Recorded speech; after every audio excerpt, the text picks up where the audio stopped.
The green light is staying on. It's a good possibility that we're on YouTube Live. Surprise. Holy cow, it's October 30th. First show of the month. I'll explain that, I guess, in a moment. Let's, should we just start the show? Do everything else as part of the show? Why not? From the studio, in the bonus room above the garage, on the north side of Cary, at the foot of Mount Belzoni, this is the Triangle Talk Show.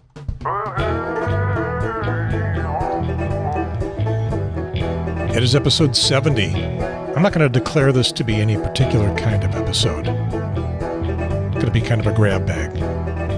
In fact, I really haven't planned much at all. Just episode 70, October 30th, 2019. Got something to say about that. And I'm Gary Pierce, well, looking at the screen, this isn't great for those of you in the audio audience. Looking at the screen, there's a big word.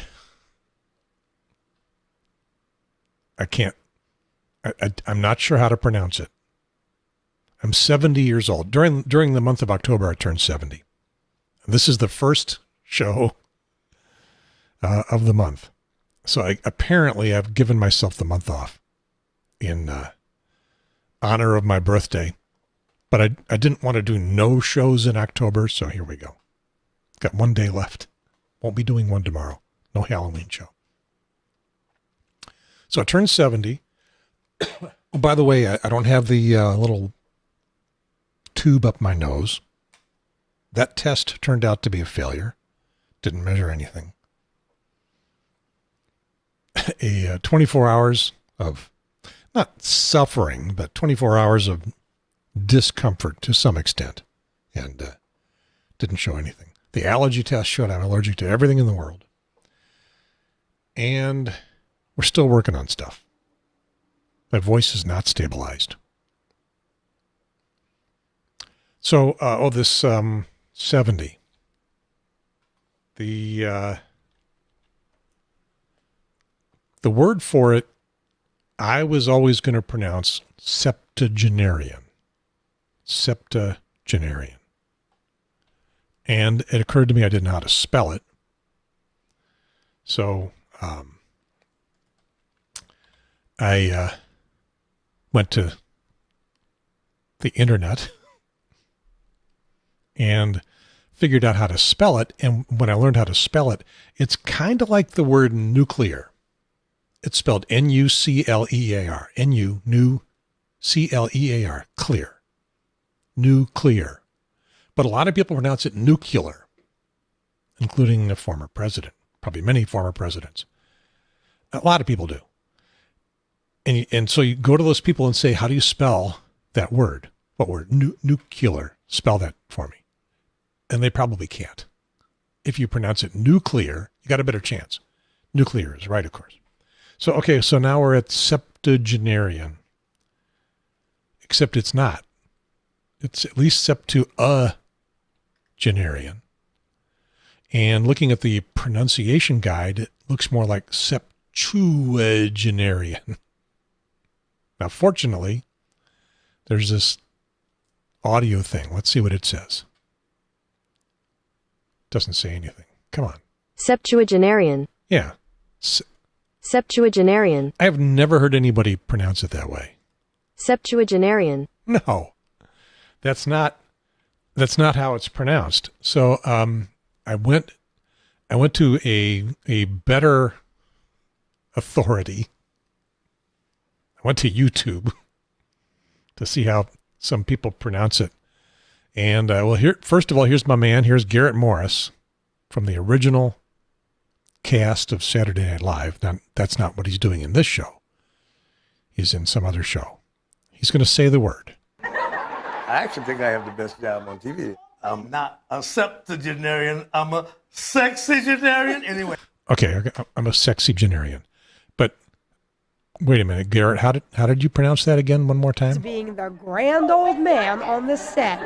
Did somebody say something about an iPad? What the hell is an iPad? Come I on. actually think I have the best job on TV. I'm not a septuagenarian. I'm a Okay, septuagenarian. Garrett says it that way. Now, Garrett is a nice guy and all, but maybe he's not the world's foremost authority in the English language. Who is somebody British, perhaps? Okay. And we're talking about Prince Charles, who is also in his 70s. At least he was here. It's not the BBC. Okay, if it was the BBC, they'd probably...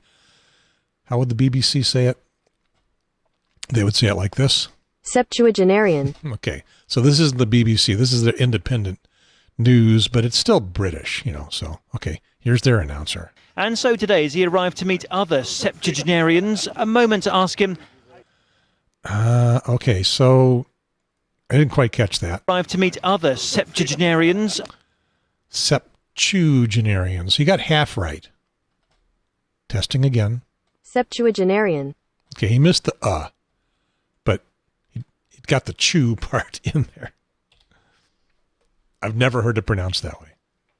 Septuagenarian, but it's not spelled that way. I'll probably never say that word again in my life. But here I am in that decade. I was going to say something about the date. Got the date in the title, October 30th, 2019. I realized something about dates a short time ago. I've been struggling with how to write the date ever since the year 2000. Before that, life was good. Before that, it was easy. No problem at all. See, the tube up my nose didn't help. Before the year 2000, figuring out how to notate the date was easy. And understanding that we do it differently than they do it in Europe. Here it's month, day, year, MDY, MDYY, MMDD, YYYY. Why? And over there they do it differently, I guess. I was going to put the date on a battery. I think maybe it would have been a battery that I was going to put in a smoke detector or some other device where it's going to last a while. It would be nice to know how old that battery was. And so I wrote on the battery 419, 4-19. And I realized, what does that mean? Was that April 19th or April 2019? Couldn't tell from that nomenclature. Anytime before that, before 2000, it would have been easy to do. 499. No problem. That's going to be month and year. 485. But 425, that's going to be a month and a day. Wouldn't make sense on a battery, but on other things it might. Because the year 25 was a long time ago. So I was born in 1949. And all of my life up until then, there would be no confusion between the day and the year. All the years were above 31. All the days were below 31. So since 2000, it's been difficult. And I had this, this vague feeling of difficulty, but I wasn't really sure why until last April. Being last April probably was a smoke detector battery because you're supposed to change those. The recommendation is so you remember to do it twice a year, to do it on. No, this isn't making sense. I was going to say April 1st, but it's twice a year. It's when the time changes. You're supposed to do it when there's a time change, which is this weekend. So, October 31st. No, not this weekend. Tomorrow. It's supposed to. No, it is this weekend. It's not October 31st. It's in November. first Sunday in November or something like that. And then we will have all the stories about whether or not we should be changing the time, whether or not there should be daylight savings time. But I digress in confusing myself. So anyway, I wrote on the battery for 2019, and I found myself pretty much doing that, spelling out the whole year, 2019, 2010 to 005. We don't know how to say those things either. I heard somebody the other day say they'll be so glad next year when we get up to 2020 that we will have a way to pronounce the decade, the 20s, 30s, the 40s. What are the teens? Well, teens maybe not so hard either. What are the years between 2000 and 2009? The aughts? It makes you sound 90 years old. All right. What else? Being this old, it occurs to me that it would be nice to know how long I might live.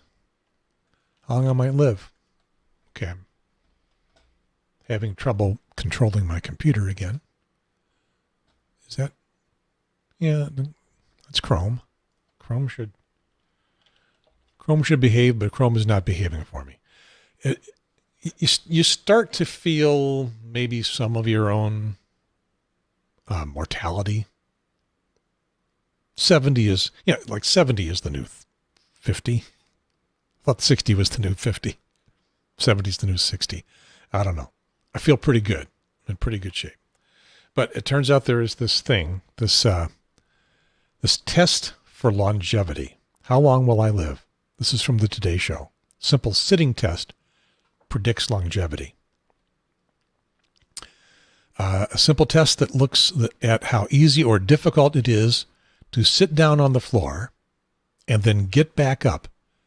It may help predict your longevity, according to some new study from somebody. Middle-aged and elderly people who need to use both hands and their knees when they're getting up, sitting down, are 7 times more likely to die within 6 years. Oh my God. 7 times more likely. That is compared to those who can spring up and down without support, according to research. It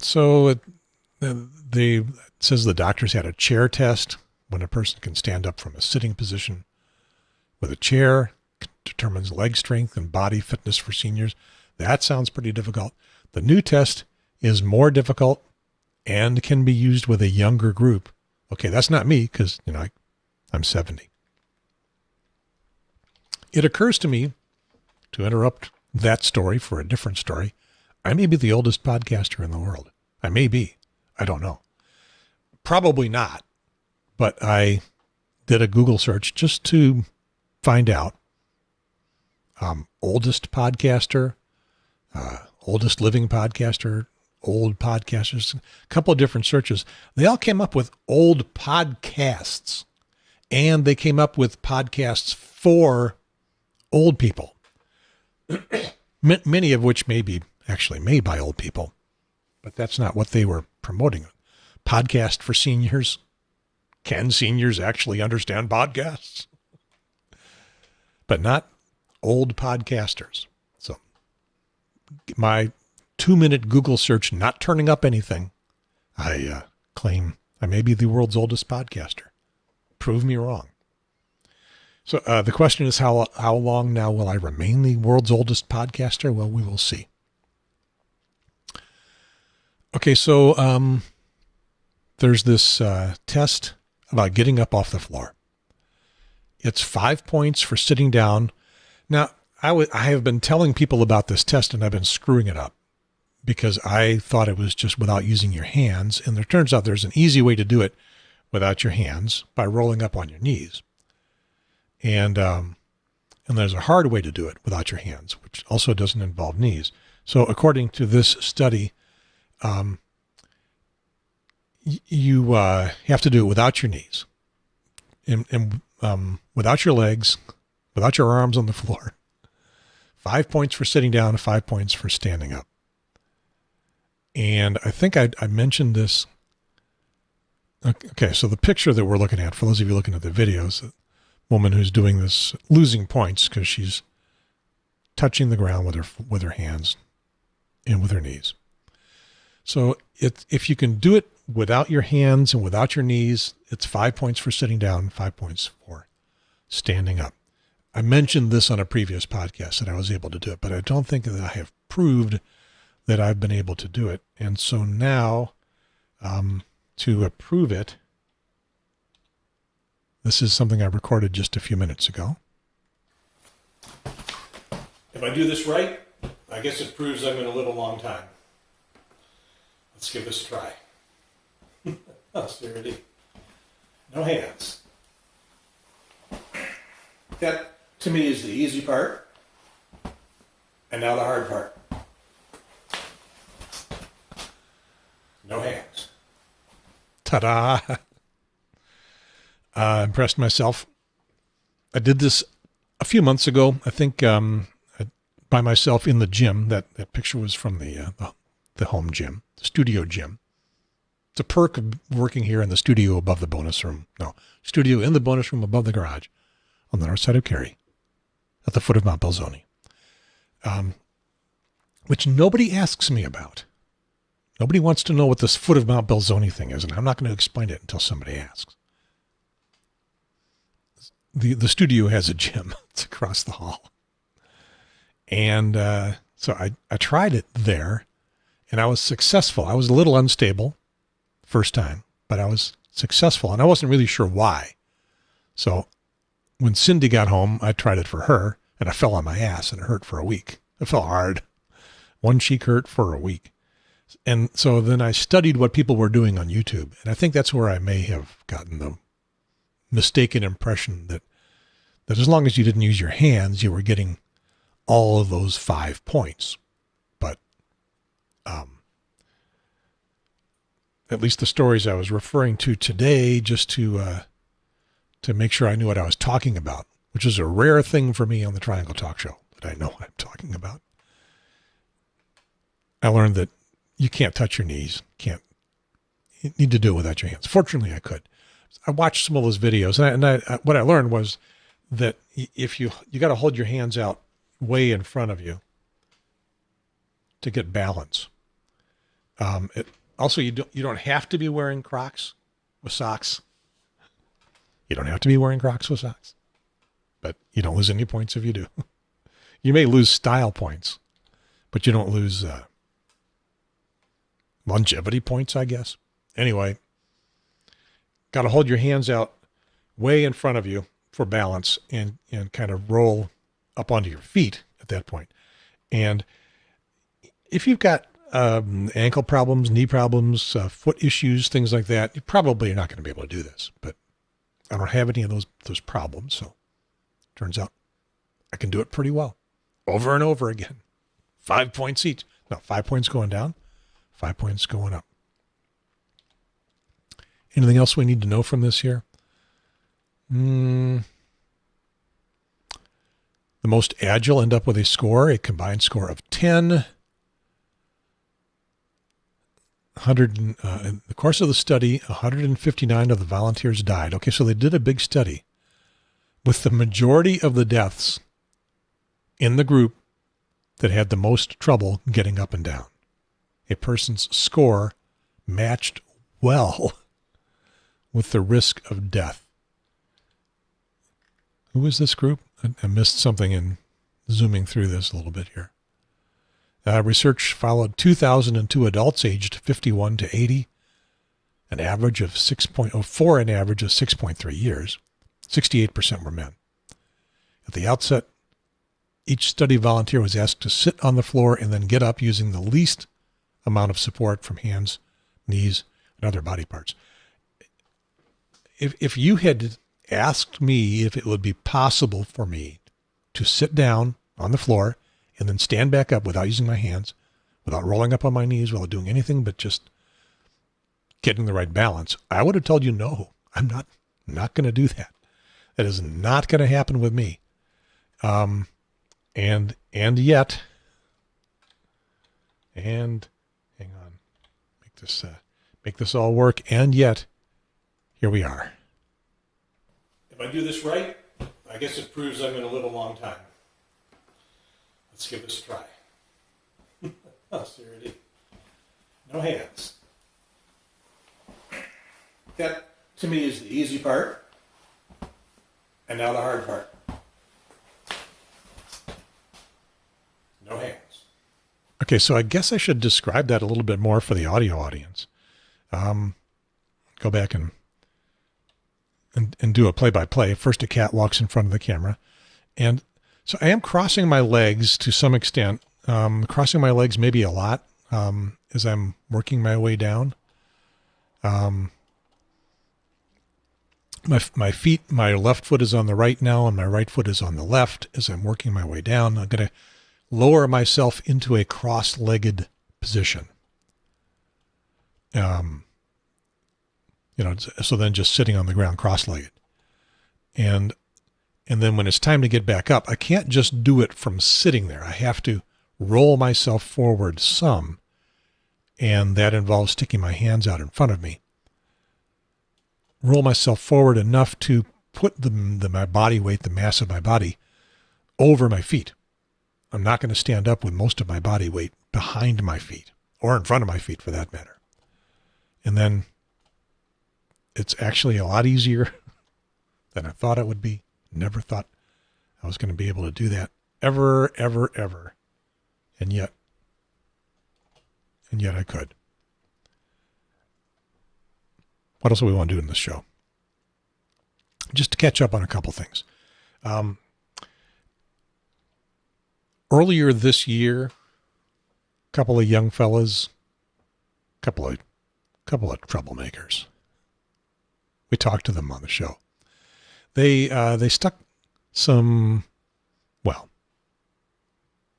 according to this story here in the News and Observer's website, that says charges were dismissed against NC State students who put Klan hoods on Civil War monuments. So, okay, Klan hoods. It's one of the monuments that's downtown around the Capitol. I did a story with them, and then I did a story where I walked around and looked at all the monuments, which I never paid very much attention to. Realizing that most of the monuments, or many of the monuments that are surrounding the Capitol downtown, are Civil War era, celebrating, memorializing Confederate military.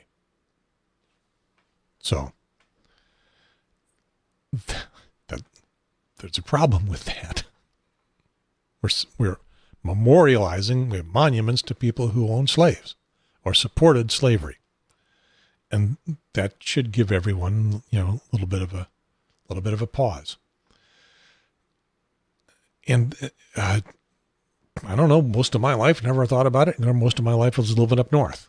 Moved down here for 30 years, still didn't think very much about it. Heard the stories on the news. And then after this, I decided to go down and take a look at them and made more of an impression. Well, these young guys, made an impression on them too, and they decided to do something about it. And so they I'm going to describe them as napkins, doilies, practically flat pieces of white cloth. They were certainly not Klan hoods. I've seen the pictures. And climbed on the monuments to do it. And they were arrested. And they went to trial. And I didn't follow up on that for a long time, but they had their trial back in August. And the judge said, "Get out of here." Pretty much, no, not guilty. Don't worry about it. Didn't do it. They did it, but it's, not that big a problem. It was Enzo Niebuhr and Jody Anderson were the two guys. And their charges were dismissed, which is the way it should have been. The warrants say they climbed on the North Carolina Women of the Confederacy statue. And again, I showed that in a previous episode. It's got a woman sitting and a child next to it, bronze statue. She's reading some giant book, probably a Bible, but it doesn't really say. And the warrants charged them with placing in a, quote, white KKK-style hoods on the monuments figures of a woman and a young boy. Capitol Police asked them to get down. They complied. They were handcuffed, taken to a police car, and they chanted, expletive these racist statues, expletive the Confederacy, racist statues have to go. I'm going to guess the expletive, and now I'm going to push my explicit button here. We can do explicit here on the Triangle Talk Show, and we're going to. And if that offends your sensibilities, turn off the volume right now. I'm going to say they probably said, fuck these racist statues. Fuck the Confederacy. Racist statues have to go. According to the story here, the 7-foot-tall statue was installed in 1914. 1914. Long after the Civil War, kind of the middle of Jim Crow. Let's see. What's the part that I want to get to? What's the part that seems most important to me about this? I think this comes from the court. Capitol Police Officer Dustin Dobson said that he believed he was the one that did the arresting, I guess. He believed that loudly yelling the F word, okay, I was right, the F word on the Capitol grounds, the F word on the Capitol grounds, especially as nearby churchgoers attended Easter services, was offensive. And I quote, the nature of what they were protesting could have offended anybody. Did I say that right? The nature of what they were protesting could have offended anybody, he testified. Continuing the quote, you don't know what those churchgoers had in their family line. They could have had Confederate soldiers, could have offended them. They could have lost somebody in the Confederate War. Still quoting, it was based on the totality of circumstances, church, family, little children being around. To me, it's a hate crime. And the story says that he was also upset with the white masks on the monument. What I'm describing as napkins or doilies, but have often been described as Klan hoods.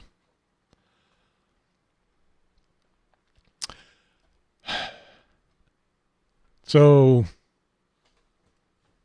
they went to court, and District Judge William Lawton dismissed the charges. There's no quote. He didn't. There's no quote from the trial about what he said other than case dismissed, not guilty. Just quotes from the various people around. So, yeah, Officer Dobson, his sensibilities led him to arrest somebody because he thought it was offensive. And he's the cop. He's got the gun and he's got the handcuffs. And then you get to go to trial and then, hire a lawyer and pay money. These guys knew what they were in for. But at least the judge saw things the way I thought they should be seen. Cindy, my wife Cindy, and I were, where were we? Someplace where there were some bonfires. I don't remember the exact nature of the situation or the conversation. Cindy's a child of the South. She was born in Winston-Salem. Lived in North Carolina all her life. And her dad grew up in Kentucky. I was asking her, do you think you got any Confederates or, yeah, because she's got some lineage traced back quite a ways. I don't. I don't go back more than a couple generations. Her lineage goes back a ways. On her dad's side, it's Southern. So you probably got some slave owners in in your heritage? Yeah, she probably does. Me, I got Nazis. My mom's family is all German. My grandfather, 2 generations back, he wasn't an immigrant. His dad was an immigrant. His parents were immigrants. So it was generations back that I have no connection to. But I've seen news reports of what he did, and he was a Nazi, sort of Nazi sympathizer, and he spoke at some large rallies in the Philadelphia and New York area in favor of America staying out of the war and in favor of Hitler. And they were basically Nazi rallies. So we were thinking, we can celebrate our heritage here in the house that contains the studio and the bonus room above the garage on the north side of Cary. Celebrate our heritage. She can plant a cross and set it on fire, and I can hang a swastika banner. And our neighbors would probably be fine with that because we'd just be celebrating our heritage. She's not happy with that heritage. I am not happy with mine. It is what it is. You can choose your friends. You can't choose your family. But you don't have to celebrate them either. Could have offended people. They could have lost Confederate soldiers in their families. Could have been offended by somebody saying, fuck the Confederacy, fuck the Klan. It could have been offensive. We have to arrest those people and stop them. One more. Push all the right buttons here. And this is apropos of nothing, and stepping out of left field again. This is from a while ago. I guess also back August. I must have been paying a lot of attention to what was going on in the news in August, and not so much since. Well, there's been a few things, but they'll be the subject of upcoming shows. For example, the gerrymandering thing that's going on in North Carolina. I'm trying to follow this stuff. There's a lot in the news to follow, both in the state and in the nation and in the world. Trying to keep up. It's not easy.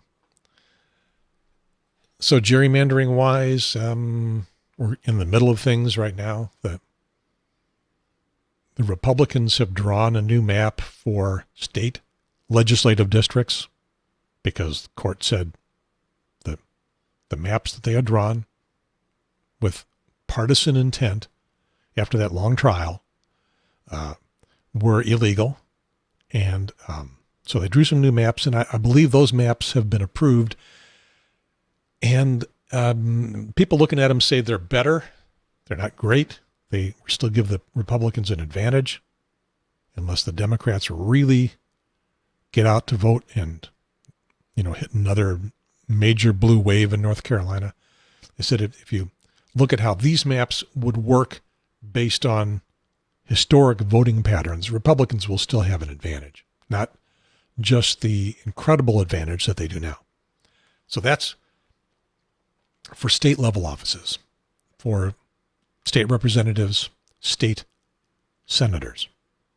The congressional maps for our 13 congressmen, that went to the Supreme Court. Supreme Court said, not going to decide anything that's political. It's too political, and it's not criminal, and it's not justiciable by the Supreme Court. We could say that we're not excited about the idea that these maps were drawn in a highly partisan way for partisan reasons. We don't think that's great, but we just don't think we can do anything about it. But that doesn't mean nothing can be done about it. It can go back to the states. It can be decided in the legislatures. It could be decided by the citizens in some states where they've got, like California, where they've got initiatives.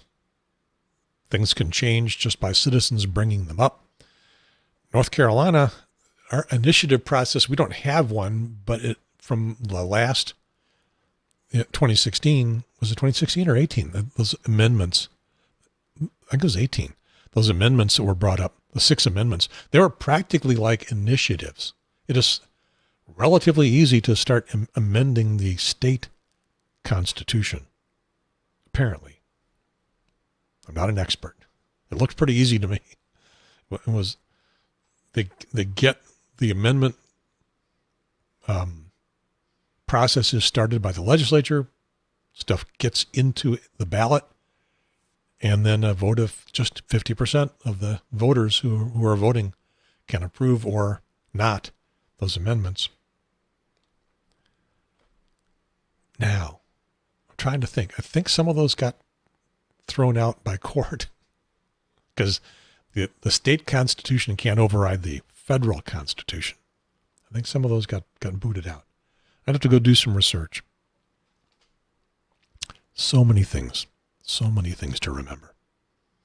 Anyway, the Supreme Court said that the states get to work on their own legislative district process.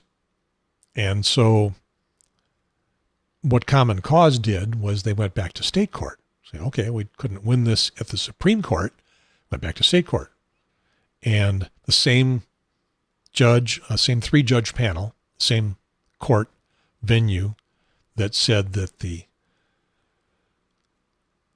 districts for state representatives and state senators was a illegal gerrymander, decided that the districts for the federal offices represented federal congressmen, not senators. Senators are not elected by district. Senators are a statewide vote. So the congressional districts, the 13 congressional districts, were an illegal partisan gerrymander. Now, the Republicans haven't decided what they're going to do about that. They can appeal that decision up a level or two. Probably not going to go back to the Supreme Court because the Supreme Court's already said, we're not going to do this. It gets decided at the state Supreme Court. And as an article I was reading about that said, well, the state Supreme Court is lopsided Democratic right now. So if you're cynical enough to believe that courts take politics into consideration and make their decisions based on political ideology, heaven forbid, not what they taught in high school civics, kind of the reality though. So the overwhelming Democratic majority, elections have consequences, in the state Supreme Court, will probably uphold the lower court's decision that, yes, it is an illegal partisan gerrymander. And so we may get new districts for Congress as well. We'll see. Court says it's got to be done before the 2020 primaries. And if it is not, they will delay the primaries. We'll see. The Republicans redrew the districts for the state offices. The court has accepted those. And again, they're not perfect, but they're better. We'll see how it works out in an election in just over 1 year from now. Oh, boy. Well, polygamy porter beer banned in North Carolina. This kind of goes along with the sticking Klan hoods on a Confederate monument and having it offend the sensibilities. This is another one of those offending the sensibilities things. Sales of polygamy porter beer banned in North Carolina. Polygamy porter beer. The state's Alcoholic Beverage Control Commission on Wednesday, well, back in August, denied the appeal of a Utah-based brewery to sell its polygamy porter in North Carolina. Utah-based. Utah is the state where polygamy is still, to some extent, practiced. Where it was a Mormon thing for a long time ago. And actually, is the town. Colorado City is where I think it's happening. I think that's actually in Arizona, just south of the Utah border, I think. I'd have to go look it up. Cindy drove by there just the other day. The ABC Commission initially denied the permit for the Wasatch Brewing Company last May, stating flatly, polygamy is illegal. Therefore, these products will not be approved. Wasatch appealed the decision. The commission rejected the appeal, citing state administrative code that prohibits certain statements on labels or in ads for alcoholic beverages. One such provision deals with depictions that are undignified, immodest, or in bad taste. Yeah, according to who? According to them, because they got the power. They got the guys with the guns. Polygamy Porter's label depicts a scantily clad, bearded man with three equally scantily clad women. If you're looking at the video, there's the picture of it. Oh yeah, he's pretty scantily clad. They're not showing the naughty bits, but they're getting pretty close.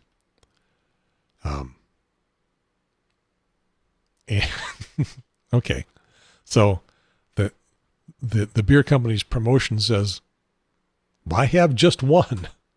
Polygamy Porter is a smooth, chocolatey, easy-drinking brown porter that is more than a little naughty.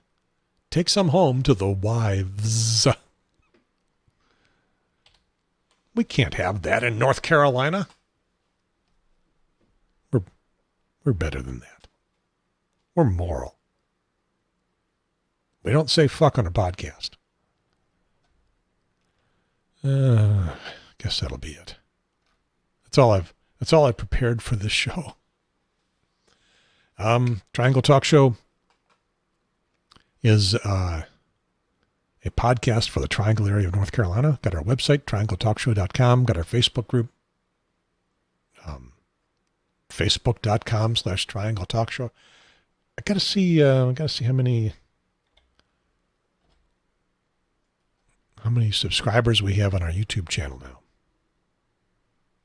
Yeah, we're at 61. We really haven't gotten any more since that Carrie Magazine thing came out. Remember this, Carrie Magazine? I expected hundreds more people to discover the show, maybe thousands more people to discover the show, but that has not happened. So we're at 61. Have you subscribed yet? And the only thing about that is, if we get over 100, we can get a custom YouTube name, YouTube URL, YouTube web address. Right now it is youtube.com/ and then a bunch of gibberish characters. And if we get over 100, it becomes youtube.com/ Triangle Talk Show. That would be cool. We're on Twitter as Talk Triangle, at Talk Triangle, because I don't know how to run Twitter. Anything else that I should say? No, I guess not. I mean, one show in October, it really is because I just didn't get around to doing other shows. I've been really busy. Not really busy. As busy as I'm willing to be. I'm 70. I'm getting old. I just didn't want to. I wanted to do a few shows.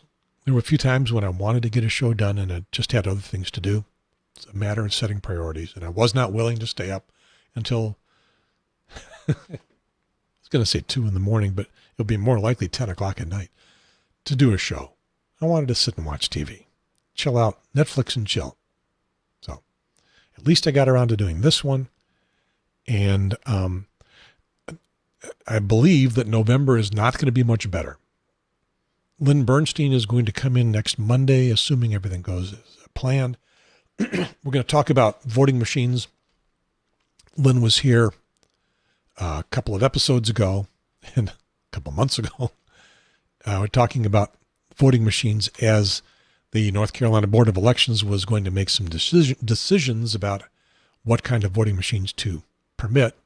And we were talking about really just wanting the ones that had a hand-marked paper ballot and a verification system that could let you make sure everything was cool after the voting, and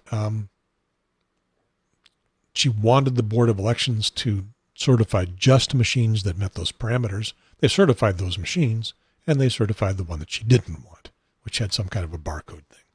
So she'll tell us about what happened and what could happen next, and what you would want you to do about it.